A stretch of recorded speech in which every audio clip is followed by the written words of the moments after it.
देखो अपन दिखावे घुमाते हैं चोली के पटिया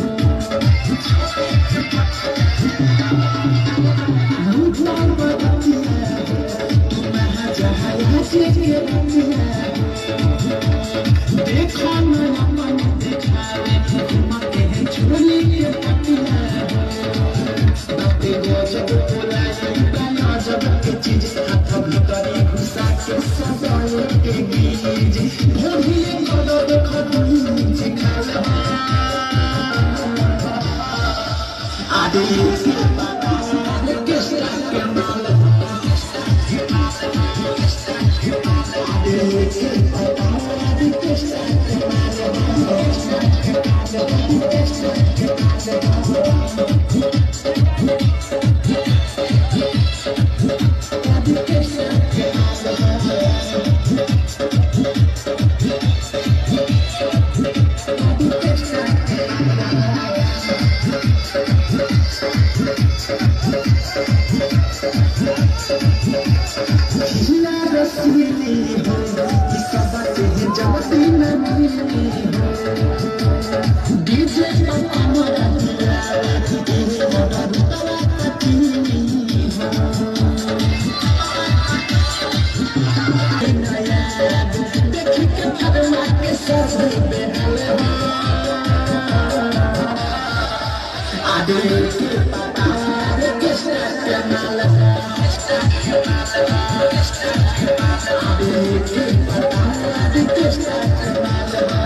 Hello.